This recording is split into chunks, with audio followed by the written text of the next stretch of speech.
think you know Adolf Hitler? You've never seen him like this before. Hitler's contemporaries, from his birth in Braunau to his death in the bunker, authentically flesh out the picture. Who was Hitler? Hitler neither finished school nor had any vocational training. He occasionally lived in homeless shelters or on the street. He refused to pursue a regular job.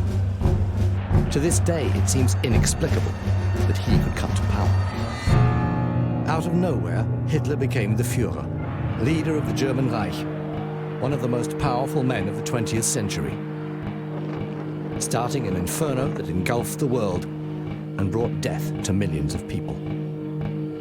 The nation worshipped him and followed him blindly into the abyss. But during his lifetime, he kept his origins and his life secret. No one should know how or who he was. Fascinating and oppressive accounts from companions, friends, and enemies, as well as the most extensive collection of archive material ever shown, much of it hitherto unpublished, reveal who Hitler was and how he could become what he was: a notorious liar and an unscrupulous murderer. After the Saarland referendum and reunification with the German Reich, Hitler repeatedly declares that he has no further territorial claims and just wants peace. Already in March 1938, he breaks his word and uses the threat of a military occupation to annex Austria. He then threatens to invade parts of Czechoslovakia and, thanks to the Munich Agreement of October 1938, is able to claim a large part of the country.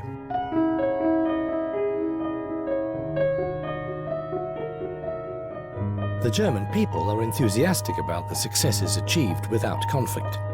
But Hitler secretly longs for war and continues with his aggressive strategy.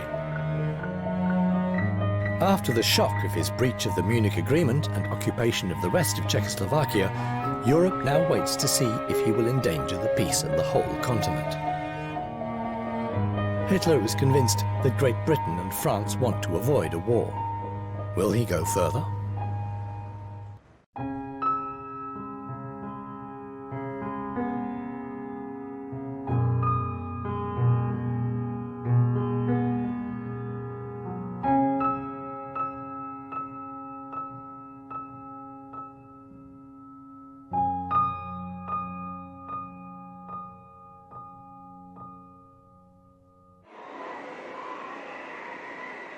Diary, January the 1st, 1939. A new year. May it be a year of peace. Thea Sternheim, art collector and author. Until the beginning of October 1938, the White Meadow was in the Czech part of the Sudeten Mountains and is now part of the German Reichsgau Sudetenland. This new district has almost 3 million inhabitants who see themselves as Germans and welcome the Anschluss, the union with the German Reich. The thus far peaceful extension of territorial dominion is also received extremely positively in the other parts of the German Reich. On the 13th of February 1939, Hitler tells a few confidants that he intends to take action against the Czechs in mid-March. German propaganda is adjusted accordingly. Diary, Berlin, March the 14th, 1939, nighttime. Foreign broadcasters are reporting that the Czechoslovak President Hacha arrived in Berlin today and was received by Hitler. Does this mean war, after all? Erich Ebermeier, writer.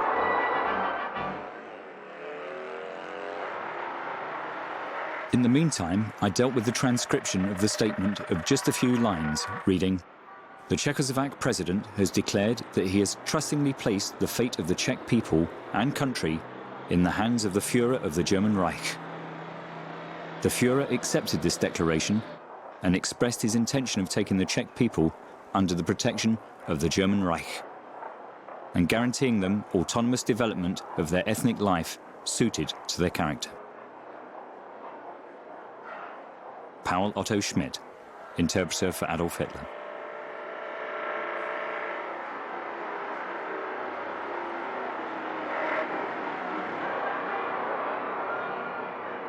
For 3 hours, Hitler conducted a discussion with the president of Czechoslovakia.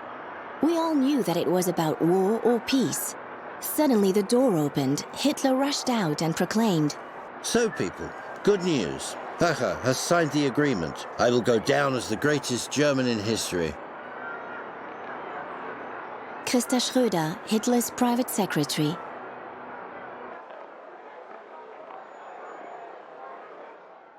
Letter to Elizabeth Wagner, March the 15th, 1939, evening. The Führer drove to Prague at 4 o'clock this afternoon. He is staying in Prague Castle. In the morning, there will be a parade. His dream is thus fulfilled. Eduard Wagner, Artillery General.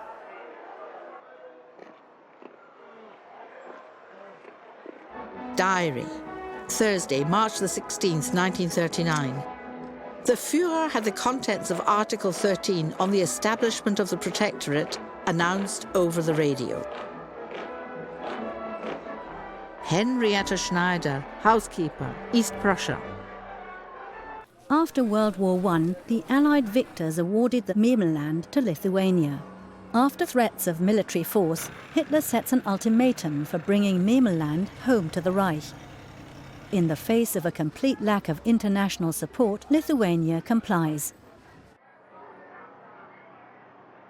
Letter to Elizabeth Wagner, Berlin, March the 22nd, 1939. The Führer will move into Memel, East Prussia tomorrow, but there will be no fuss made about it in the rest of the world. Eduard Wagner.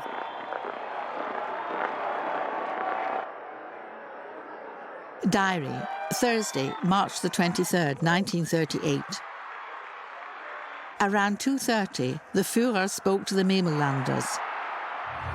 He had come to Memel in the armoured ship Deutschland with a whole fleet. His words were uplifting. Henrietta Schneider.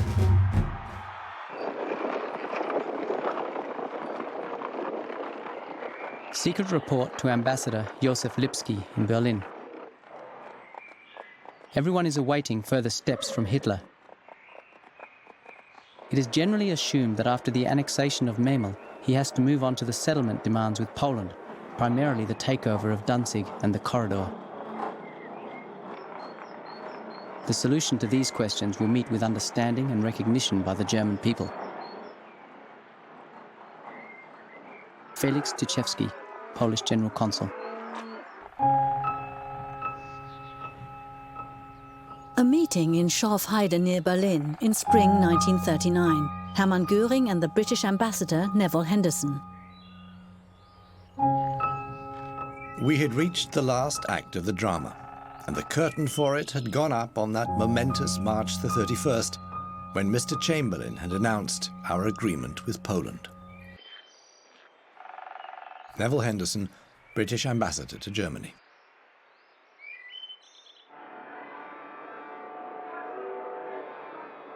House of Commons, March the 31st, 1939. I have to inform the House that during that period, in the event of any action which clearly threatened Polish independence, His Majesty's government would feel themselves bound at once to lend the Polish government all support in their power. They have given the Polish government an assurance to that effect. I may add that the French government have authorized me to make it plain that they stand in the same position. Neville Chamberlain, Prime Minister. But no one who understood the situation could doubt that it meant in all human probability a major war in which we should be involved. Winston Churchill, member of the House of Commons. Letter to his wife, Vita Sackville-West, April the 20th, 1939. Harold Nicholson, Member of Parliament, National Labour Party. There is a break in the crisis, which makes me uneasy. That is one of the worst things with this tension. If Hitler doesn't do anything, we all become uneasy. And if he does do something, we all get frightened. Hitler deliberately focuses on strengthening military traditions. In Schwetzingen, in the southwestern German provinces, a veteran of the Franco-German War is buried. Everything is now a matter for the party and its structures. A representative of the Wehrmacht holds a eulogy at the grave. In 1939, the NSDAP has 5.3 million members. Its mass organizations such as the SA, the Hitler Youth and the German Labour Front are responsible for another 30 million Germans, a nation marching in step towards war. May 1939. Dear Dilemma, it's pretty damned interesting. I was up in Danzig for a couple of days. Danzig is completely Nazified. Lots of Heil Hitler, etc. I think that if Hitler can extricate himself from this matter without losing face, he will do so. If Ribbentrop and the radicals get their way, it will be interesting to see what happens in the end. Don't forget, the Poles are no Czechs, and they will fight.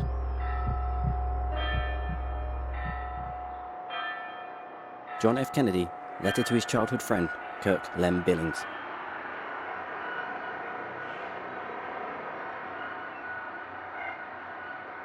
June the 6th, 1939. Amateur footage of the flags in the street Unter den Linden from a window in the French embassy. The SS is distributing German and Italian flags on the occasion of the parade celebrating the return of the Condor Legion from the Spanish Civil War. The Germans have known for only a few weeks that, together with Italian troops, this Luftwaffe unit helped the Spanish fascists to victory over the left-wing Republic, thereby gaining experience of aerial warfare in a covert operation.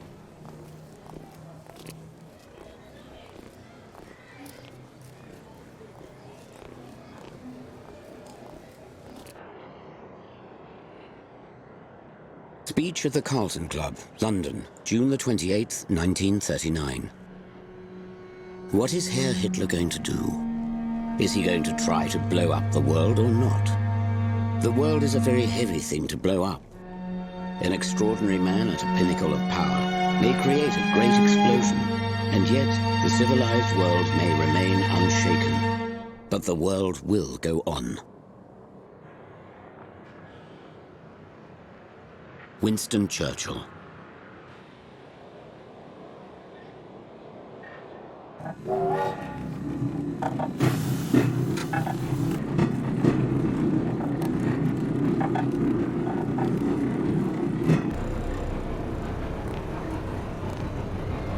The market in Swinemünde, a port on the Baltic Sea in the province of Pomerania.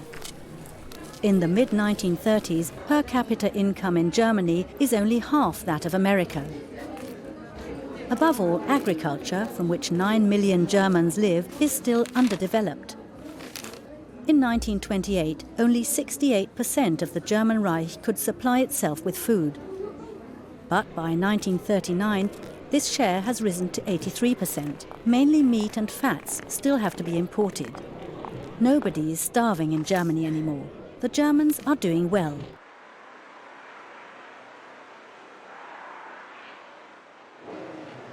In my memory, the summer of 1939 will remain a strange unreality of a cosmically disturbed world, as a tragically terrifying calm before the storm.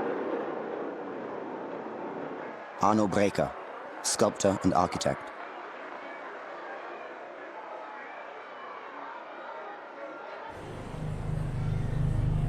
July the 2nd, 1939. Rudolf Hess deputizes for Adolf Hitler in his function as leader of the NSDAP at the Gautag on the Siegfried Line district celebration in Kaiserslautern, only 40 kilometers from the French border. Since 1936, Hitler has been building the 630-kilometer-long Siegfried Line along the border with France, Belgium, Luxembourg and the Netherlands.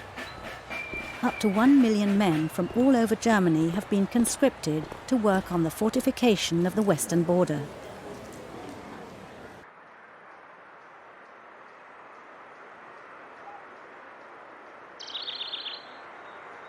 I still remember how I threw my aunt's cat from the second-floor window and it landed unharmed. When it had kittens, my cousin Maurice was told to dispose of them. One by one, he hurled them against a wall like snowballs, and they fell lifeless to the ground like empty little bags. This was the first experience of death through violence and a foretaste of what the Nazis were to inflict upon the population of Alsace. Tommy Ungerer, A Childhood Under the Nazis.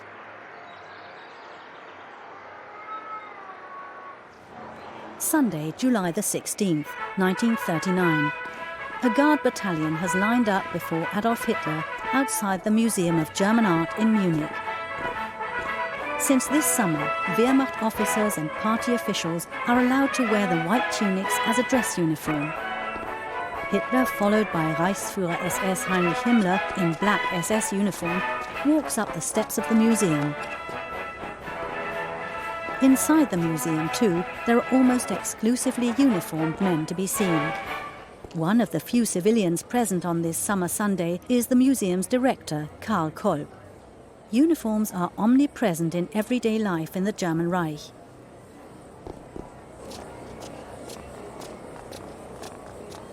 This morning, Adolf Hitler is attending the opening of the Great German Art Exhibition of 1939 at the Museum of German Art. Hitler takes the floor, but, as often, does not speak without notes. It is his last speech on matters of culture.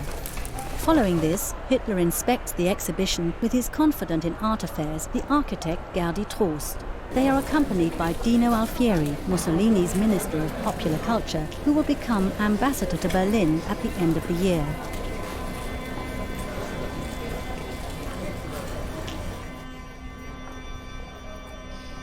Most of the exhibiting artists are in tails.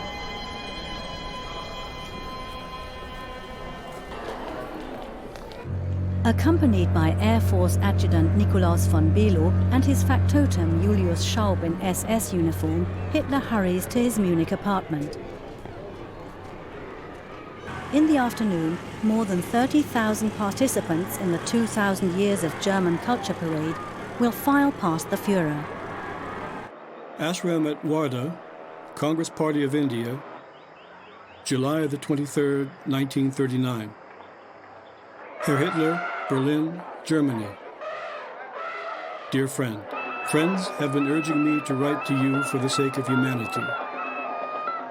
It is quite clear that you are today the one person in the world who can prevent a war which may reduce humanity to a savage state.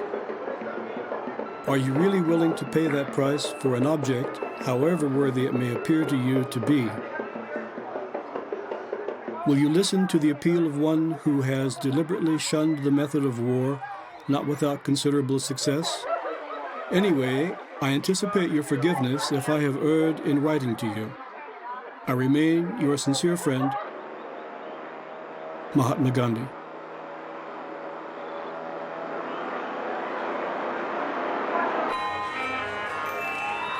Letter to Max Born, Edinburgh, August the 1st, 1939. I don't want to write much about the witch's cauldron that is Germany. Those who, like you, participated in 1933 have no idea what it is like in 1938-39. Words cannot describe how this great nation is tearing itself apart. Otto Toeplitz, German mathematician of Jewish descent.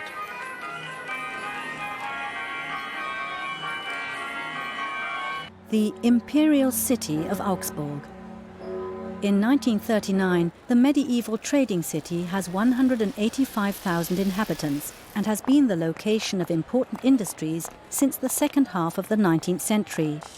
Here too, from the end of the 1930s, there is a consistent focus on war production. The Augsburg-Nuremberg engineering works manufacture, among other things, diesel engines for submarines. The Messerschmitt factories produce fighters and bombers, the Renk factories large gearboxes. From 1943, Allied bombers will begin destroying the Bavarian armaments complex. The summer was winding down. The weather was warm and sultry, and Danzig's numerous cafes, beer and wine gardens were filled with Germans enjoying themselves, despite all the talk of imminent war. It was difficult to conceive of such folks going to war are causing war to break out over them.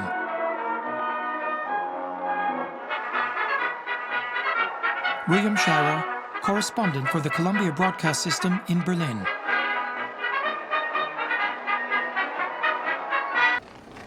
On August the 11th, 1939, the town of Perleberg in the Prussian province of Brandenburg, northwest of Berlin, celebrates its 700th anniversary. The number of uniformed people in the historic parade shows that the National Socialists have managed to attract both young and old.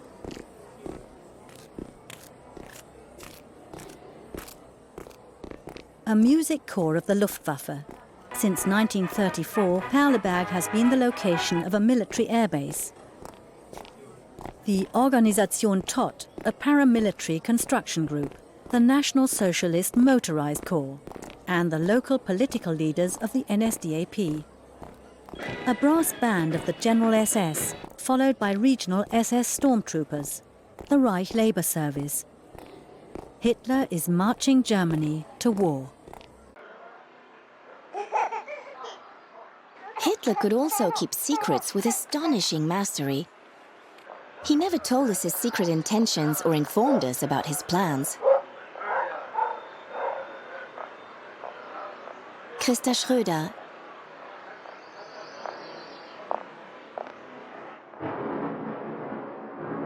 August the 13th, 1939. Obersalzberg. Paul Otto Schmidt, interpreter of Adolf Hitler. Hitler was completely set on war.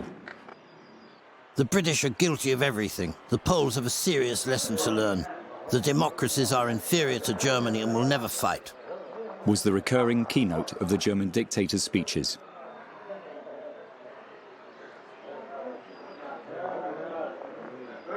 The next day, the Italian foreign minister Ciano was received at the Burghof. Hitler spoke the following sentence at this event. I am firmly convinced that neither England nor France will enter into a general war.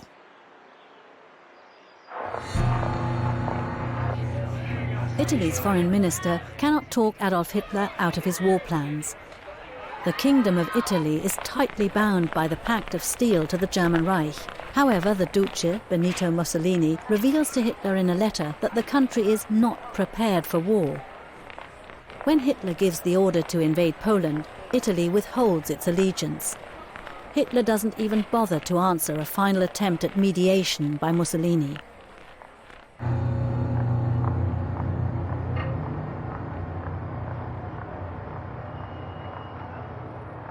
On August the 19th, Käthe and Erich Höse from Leipzig begin their honeymoon with a canoe trip on the Oder River in Upper Silesian Ratibor.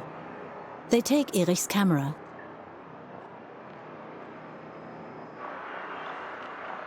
As I look back at the summer of 1939, I see that I remained woefully ignorant of the secret agreement between Nazi Germany and Communist Russia. William Shirer, U.S. journalist. For 12 days, the newlywed Leipzigers paddle down the Oder.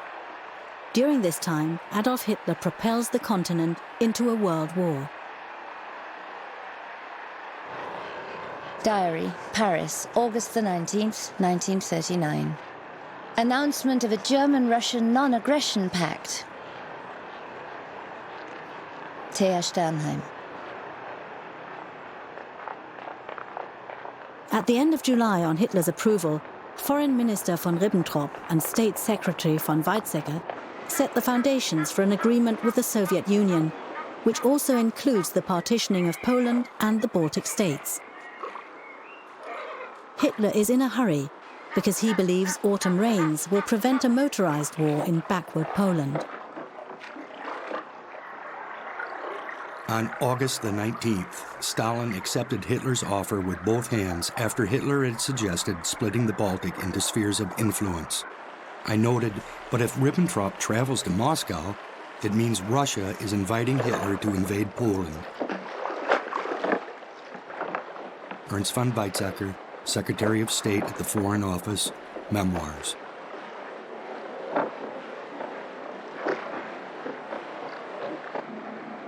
Telegram to the German Chancellor, Herr A. Hitler, August the 21st, 1939.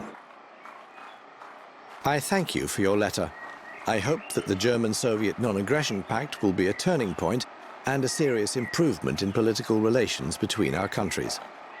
The Soviet government has instructed me to tell you that they agree to the arrival of Herr von Ribbentrop in Moscow on August the 23rd.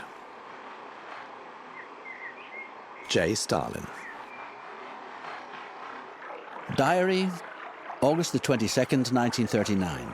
About 4 years ago, the Führer told a foreigner in my presence that he couldn't cooperate with Moscow because it wouldn't be possible to forbid the German people from stealing and at the same time maintain a friendship with thieves. Alfred Rosenberg, Director of the Foreign Policy Office of the NSDAP. Diary, August the 23rd, 1939. In the evening, I sit in the Pilsner on the Kurfürstendamm. I allow the street life to flow past me. People with a burden, who well know what's going on, somewhat sad and thoughtful. Eduard Wagner, Artillery General.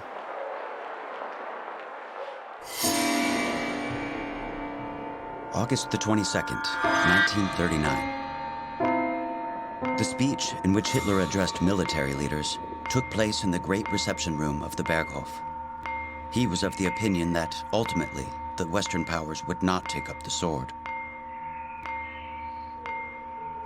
Erich von Manstein, Lieutenant General. Addressed to the Commanders-in-Chief of the military, August the 22nd, 1939. It was becoming clear to me that a dispute with Poland might take place at an unfavorable time. Here is the basis for this finding. It depends essentially on me, on my existence, on my political ability, for it is a fact that probably no one will ever have the trust of the entire German people as I do. In the future, there will probably never be a man who has more authority than I. My presence, therefore, is of great value. But I can be eliminated at any time by a criminal or by an idiot. Adolf Hitler. Diary, Sunday, August the 27th, 1939. Exchange of letters between Hitler and Chamberlain. Hitler wants Danzig and the corridor for Germany. Henrietta Schneider.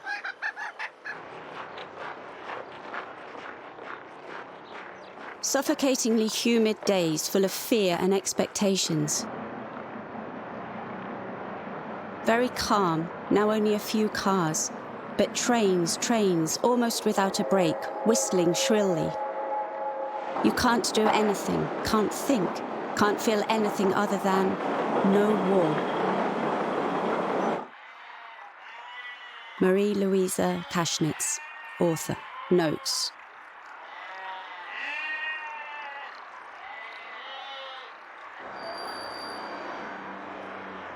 Diary, Monday, August the 28th, 1939.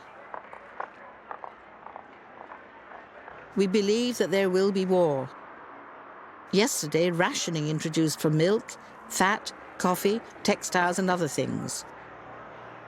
Potatoes, flour, bakery products, vegetables, eggs are free. Diary, Wednesday, August the 30th, 1939. In the afternoon, troops equipped for war passed for hours, heading for the border. Poland has declared mobilization. Henrietta Schneider.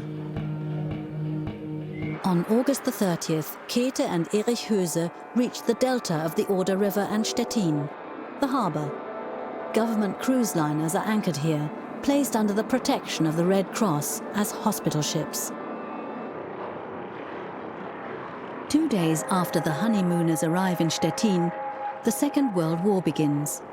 Erich Höse becomes a soldier on September the 1st. Autumn is coming. The terrifying autumn of 1939. For suddenly the world is trembling. The trembling now felt is long delayed and has time and again been bravely warded off. Hitler invades Poland, England's ward of court. Friedrich Holländer, German composer. Night of August the 30th, 31st, 1939.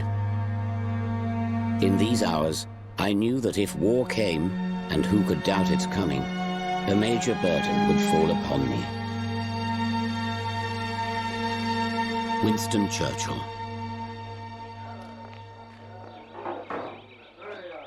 Edward Wagner, Diary, August the 31st, 1939. With General Halder at 5 p.m., I read the Führer's order. The Supreme Commander of the German Armed Forces, August the 31st, 1939. Secret command material, top priority, only via officers, 8 copies, second copy. The invasion of Poland is to be conducted according to the Case White preparations, with those changes that occur with the army now in near full deployment. If England and France begin hostilities against Germany, the Western operations of the German armed forces should provide careful consideration of force resources to ensure conditions for the successful conclusion of the operation against Poland. Adolf Hitler. It is disturbing to see the amount of responsibility that he bears and accepts. Edward Wagner. Private War Diary, General Franz Halder. Demands of the Führer on the military leadership. Destruction of Poland equals elimination of its living power. It is not about achieving a specific line or a new border, but about destroying the enemy. The means are of little concern. The Führer will no longer speak to anybody from outside. Consultation. We stay in the Chancellery until midnight, and then sleep. Tonight, fate will take its course. Joseph Goebbels, Diary.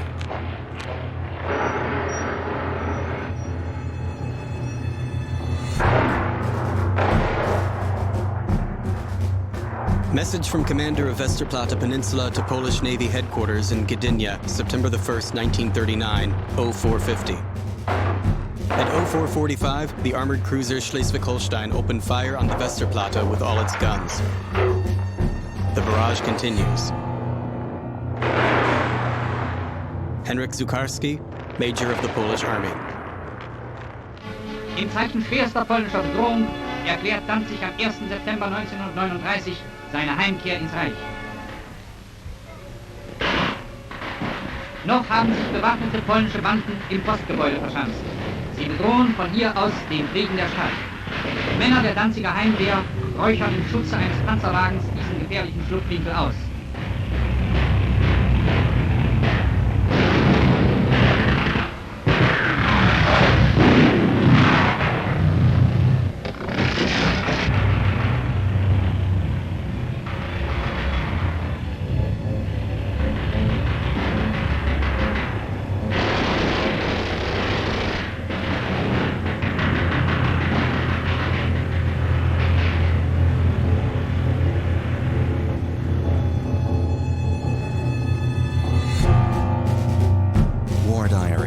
September the 1st, 1939, Friday, 7th day of mobilization, 6:30 a.m. Border overrun everywhere. 10 a.m., the Führer's Reichstag speech. Franz Halder, Chief of the General Staff.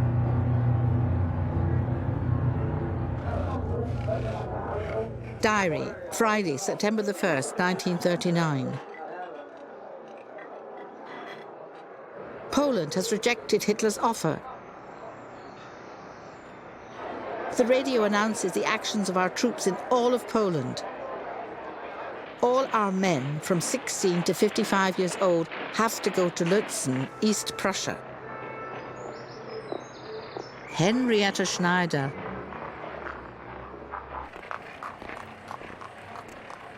Now we are at war. God grant that not everything good and valuable should perish. The less time it takes, the better. Yet one must consider that our opponents are not going to reach a peace agreement with Hitler and Ribbentrop. What this means? Who would not be able to see the consequences? Ernst von Weizsäcker, State Secretary, Ministry of Foreign Affairs.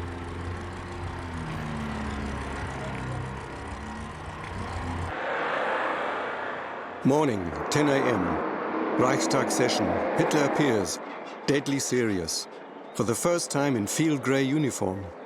Members of Parliament rise silently. Then Hitler speaks without notes, describing the events of the last days. Then comes a sentence. Since 5:45 a.m., we have been returning fire. Rudolf Jordan, provincial NSDAP leader. Address before the Reichstag, September the 1st, 1939. I have once more put on that coat that was most sacred and dear to me. I will not take it off again until victory is secured, or I will not survive the outcome.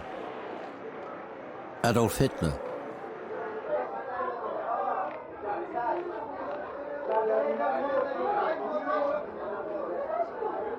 I have a clear memory of the day war broke out. The adults were really serious. Many women cried. On the Rhine Bridge, the first refugees of the Second World War passed by. They were farmers from southern Palatinate villages who had been evacuated from the threatened region behind Hitler's acclaimed fortifications along the French-German border, and who were now going to assembly centres with the few belongings they could take. The ramshackle carts were drawn by cows. Helmut Kohl, schoolboy, later Prime Minister of Germany.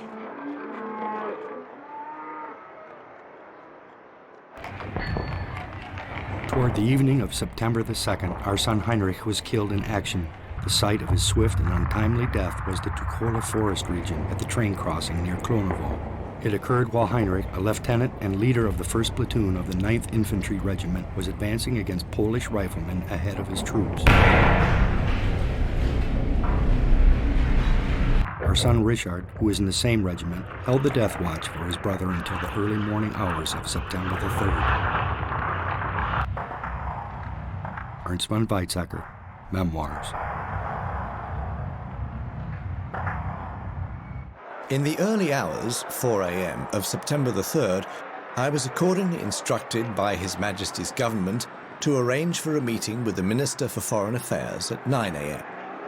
I accordingly handed the final ultimatum from His Majesty's government to Dr. Schmidt at precisely 9 a.m., pointing out that, unless satisfactory assurances were received by His Majesty's government before 11 a.m. British summer time of the suspension of all the German forces from Poland, a state of war would exist between our two countries as from that hour. Neville Henderson.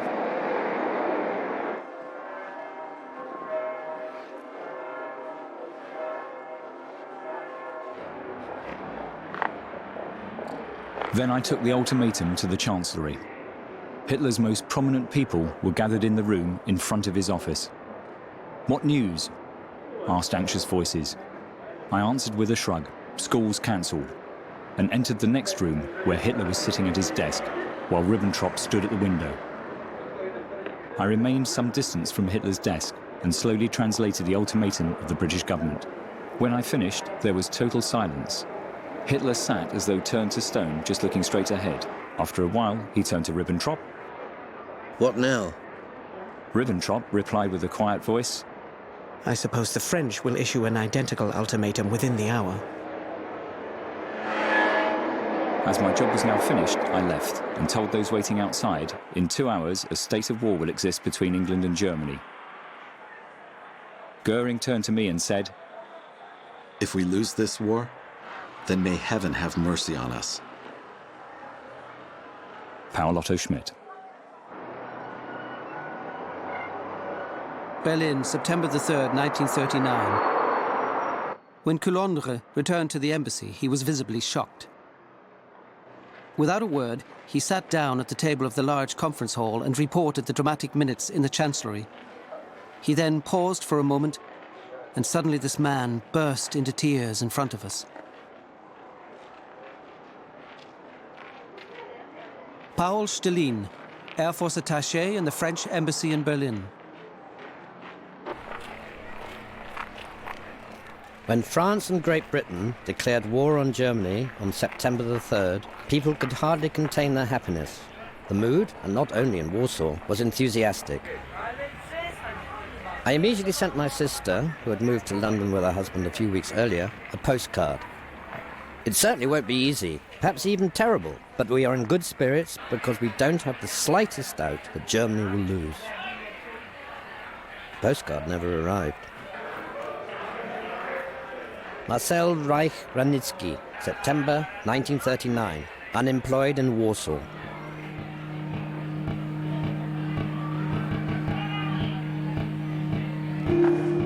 War Diary, September the 3rd, 1939, Sunday. 9th day of mobilization. Declaration of war from England, 11:30 a.m. France, 5 p.m. Order for the transition to a war economy. Franz Halder, Chief of the Army General Staff.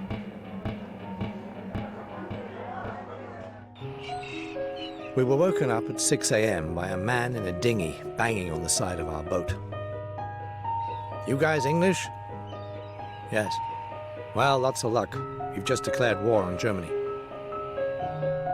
We never spoke a word, just went below and filled 2 teacups with warm gin. When we finally arrived at Catalina and joined the others, we found a somber group. Nobody knew quite what to do. Like millions all over the world, it was beginning to dawn on us that we were pawns in a game that had got out of control. David Niven, British Hollywood actor, Reminiscences. Adolf Hitler accepts the world power's entry into the war because he considers himself infallible. The extraordinary success leading up to March 1939 has caused his self-confidence to become megalomania. In private discussions, he compares himself to Napoleon, Bismarck, and Frederick the Great.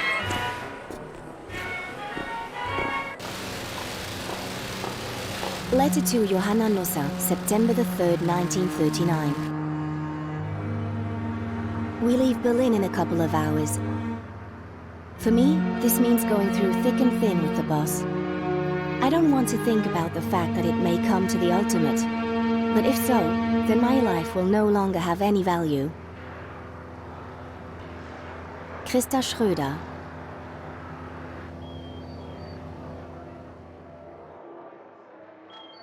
On September the 3rd, 1939, Great Britain and its Commonwealth dominions, Australia and New Zealand, and the Indian Empire declare war on the German Reich. The Union of South Africa follows on September the 6th, and Canada on September the 10th.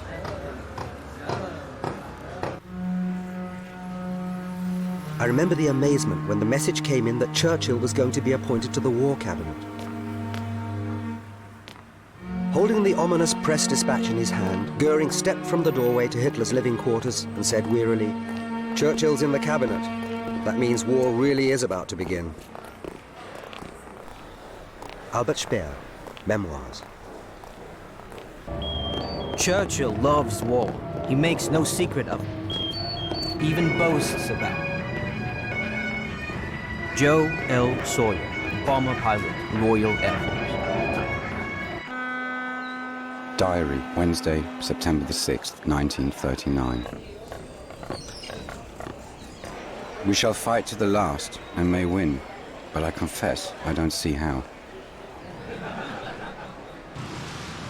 Sir Alexander Cadogan, British Under-Secretary of State for Foreign Affairs. War Diary, September the 13th, 1939. The Fuhrer's motorcade roared by. We saw our Fuhrer. He was going to the front. Gerhard M., soldier, Flensburg. If a shot is fired from a house behind the front line, the house will be burned to the ground.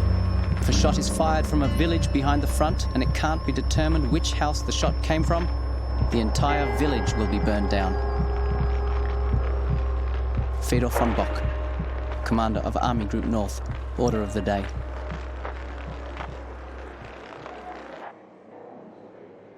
Diary, September the 25th, 1939. Today I was combing my hair and a shaft of sunlight shone on my head, and I was shocked to see how dusty my hair was. I had no grey hairs in my glossy thatch, or very few before the war. But if I keep on like this, I'll be white by Christmas. Nella Last, housewife, Barrow in Furness, Lancashire.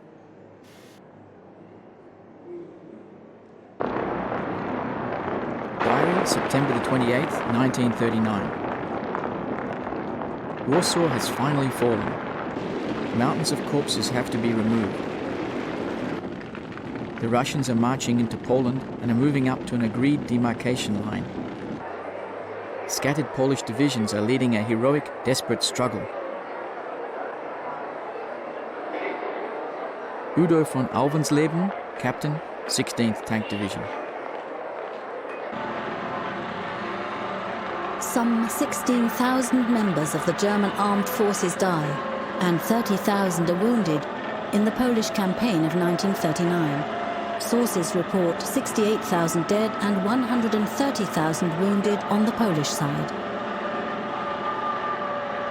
Tens of thousands of Polish civilians are killed in the course of the 5-week conflict.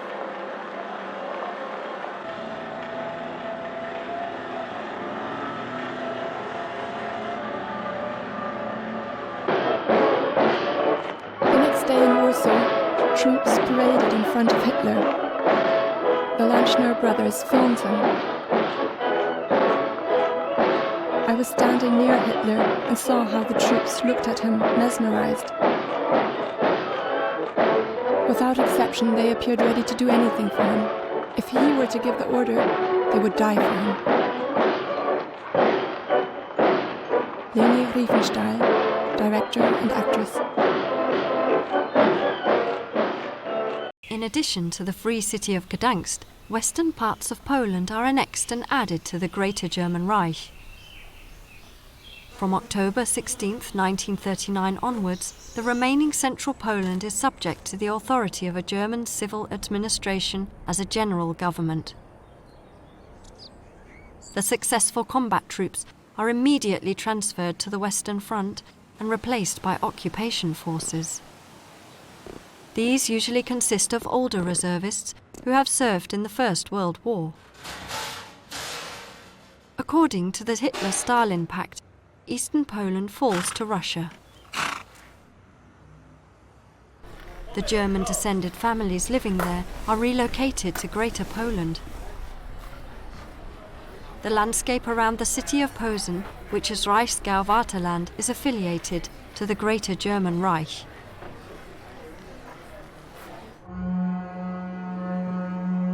And a nation of 35 millions fell into the merciless grip of those who sought not only conquest, but enslavement, and indeed extinction for vast numbers. Winston Churchill, The Second World War. Diary, October 12th, 1939. The guessing game begins. What's happening in the West?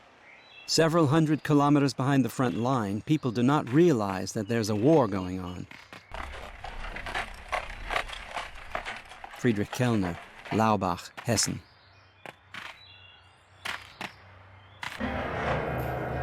Hard work. One has made one's mark in Germany when one is allowed to work late at the office. In part, the military qualities of the Germans are linked to their industriousness. One doesn't leave the war and go home at 6 p.m. Hans Habe, Hungarian-Austrian-American writer and newspaper publisher. Diary, December the 31st, 1939. Cyril Joad pounds pacifism after dinner. His line is that the ordinary person in England would be less unhappy after a Nazi victory than if he or she lost their sons, lovers, or husband. I do not stay to watch the new year. The old year is foul and the new year terrifying. What shall I have to record this time next year? Harold Nicholson.